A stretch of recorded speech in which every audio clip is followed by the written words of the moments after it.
హరి ఓం. శ్రీ గణేశాయ నమః. శ్రీ సరస్వత్యై నమః. శ్రీ గురుభ్యో నమః. సదాశివసమారంభం శంకరాచార్యమధ్యమాం అస్మదాచార్యపర్యంతాం వందే గురుపరంపరాం. శృతిస్మృతిపురాణానామాలయం కరుణాలయం నమామి భగవత్పాదశంకరం లోకశంకరం. నారాయణం నమస్కృత్య నరం చైవ నరోత్తమం దేవీం సరస్వతీం వ్యాసం తతో జయముదీరయేత్. హరి ఓం. శ్రీకృష్ణ పరబ్రహ్మణే నమః. శ్రీమద్భగవద్గీత అదః సప్తమోధ్యాయః జ్ఞాన విజ్ఞాన యోగః. ఇవాళ 7వ అధ్యాయంలో 20వ శ్లోకాన్ని చెప్పండి. కామైస్తైస్తైర్హృత జ్ఞానాన్ ప్రపద్యంతే అన్యదేవత తం తం నియమాస్తాయ ప్రకృత్యా నియతా స్వయ.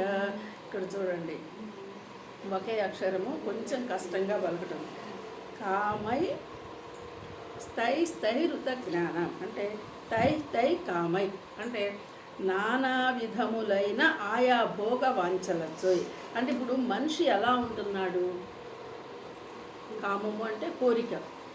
అది ఎలా ఉంటుంది? రకరకాలుగా, ఎన్నో రకాలు. అంటే కోరిక అనేది ఒక కోరిక తీరేటప్పటికి ఇంకో కోరిక, అదే కోరిక ఎన్నో రకాలుగా మళ్ళీ వస్తున్నాయి. అలాంటి కోరికలు, నానా విధములైనటువంటి కోరికలు. ఆ కోరికలు ఏంటి? భోగాలని అనుభవించాలి అనేటువంటి మనిషిలో ఈ భోగాలని అనుభవించాలి. మరి హృత జ్ఞానాన అపహృతమైన అంటే జ్ఞానము గలవారు. చూడండి, ఇక్కడ అపహృతమైన జ్ఞానము అంటే ఏంటి? హరించబడ్డ జ్ఞానము. ఇప్పుడు జ్ఞానం లేదు, కోరికలు కోరుకునేవాడికి జ్ఞానం లేదు అంటే ఊరుకుంటాడా? ఊరుకోరు కదా. మరి వాళ్ళ జ్ఞానం ఏమైంది? కోరిక మరుగున పడిపోయింది. జ్ఞానం ఎప్పుడైతే మరుగున పడిపోతుందో అప్పుడే రకరకాలైనటువంటి భోగాల మీదకి, రకరకాల కోరికల మీదకి వెళ్తాడు. ఏది కోరినా కోరకపోయినా సరే జీవితము జరుగుతూనే ఉంటుంది. నువ్వు కోరావని ఆగదు, కోరలేదని పరుగులు పెట్టదు. అది అలా నడుస్తుంది. కానీ మనకు అది తెలియక మనం ఏం చేస్తున్నాము? రకరకాల కోరికలు. ఇది ఉంటేనే నేను సుఖంగా ఉంటా, ఇది ఉంటేనే నేను ఆనందంగా ఉంటా అనేసి మనం పరుగులు పెడుతున్నాం. అది ఇక్కడ చెప్తున్నారు. అదంటే నానా విధములైన ఆయా భోగ వాంఛల చేత అపహృతమైన జ్ఞానము గలవారు అంటే మన జ్ఞానాన్ని హరించబడి అట్లాంటి జ్ఞానంతో తమ స్వభావములచే ప్రేరితులై స్వయ ప్రకృత్యా నియత. అంటే ఇప్పుడు జ్ఞానమేమో మరుగున పడిపోయింది. అప్పుడు ఏమవుతుంది? ఈ స్వభావము లోపల స్వభావం ఎలాంటిది ఉంది? నాకు ఇది కావాలి అనేటువంటి దేని మీద అయితే నీ ధ్యాస ఉంటుందో దాన్నే కోరుకుంటూ ఉన్నావు. అలాంటి కోరిక ఉన్నప్పుడు ఆ కోరిక ఏమవుతుంది? స్వభావముగా మారిపోతుంది. ఇప్పుడు చూడండి, స్వభావం అని మనం దేనికి చెప్తాము? వెంటనే నిప్పు స్వభావం ఏంటి? కాల్చటము. ఇప్పుడు అది దాని సహజ స్వభావమైనటువంటి కాల్చటము అనేది నిప్పుకు ఎలాగో మనిషిలో కూడా ఒక కోరిక అనేది పుట్టిన తర్వాత దాన్ని ఎలాగైనా అది తన సహజమైన, నిజంగా సహజ స్వభావము కోరిక తీర్చుకోవటమేనా మనిషిది? కాదు కదా. మనిషి సహజత్వం ఏంటి? తాను పరమాత్మనని గుర్తించటం, స్వస్వరూపాన్ని గుర్తించడం. అది ఎక్కడ పోయింది? ఈ కోరిక తీర్చుకోవడం అనేదే స్వభావముగా మారిపోయింది. అలాగా ప్రేరితులయ్యి తమ్ అంటే వారి ఆయా నియమములను పాటించి ఇక్కడ చూడండి, ఆ కోరికల కోసము ఎవరెవరు వాళ్ళకి నచ్చిన దారిలో వాళ్ళకి నచ్చిన దారిలో వాళ్ళు ఏం చేస్తున్నారు? వాళ్ళ కోరికలని తీర్చుకోవడం కోసము ఇతర దేవతలను ఆరాధిస్తున్నారు అంటున్నారు. వాళ్ళ స్థాయిని బట్టి వాళ్ళు ఇతర దేవతలను ఆరాధించటము. మరి ఎవరిని ఆరాధించాలి? ఆత్మస్వరూపాన్ని పూర్తిగా మర్చిపోయారు. వేరు పేర్లు పెట్టుకొని, వేరు రూపాలు పెట్టుకొని వేరుగా దేవతలని ఇప్పుడు 9 రోజులు చేశాము, నవరాత్రులు అన్నారు.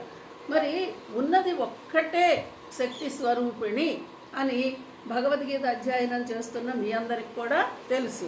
కానీ మరి 9 రూపాలుగా, 9 రకాలుగా, 9 నైవేద్యాలతో, 9 అష్టోత్తరాలతో, 9 అలంకారాలతో ఎందుకు పెట్టారు? మరి ఒకటే కదా, ఒకటే పెట్టారు కదా. అంటే ఈ అలంకారంలో, ఈ రూపంలో ఈమె నన్ను ఈ విధంగా కరుణిస్తుంది, ఈమె నా కోరికని ఇలాగా తీరుస్తుంది. ఇది మనిషి యావ, ఇది మనిషి యావ. దీనికోసం దానికి అలాగే పోతున్నారు. నిజానికి తెలిసిన వాళ్ళు అదే పోతున్నారు, తెలియని వాళ్ళు అదే. ఇక్కడ ఇతర దేవతలు అంటే ఎవరు? నువ్వు పెట్టే రకరకాల దేవతలే ఇతర దేవతలు.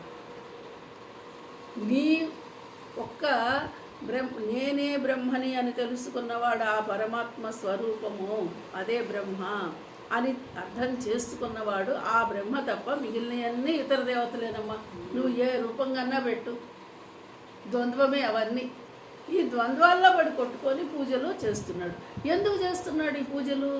నాకేదో కావాలి, ఈ యజ్ఞం చేస్తే ఈ ఫలితము వస్తుంది కాబట్టి చెయ్యి యజ్ఞం.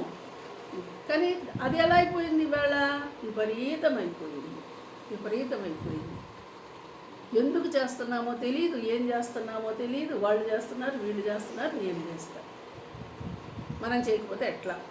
ఈ ధోరణిలోనే చేస్తున్నారు. కానీ మరి నిజంగా ప్రత్యేకంగా ఆరాధించటము ఈ విధంగాను అని తెలుసుకొని చేసేవాళ్ళు.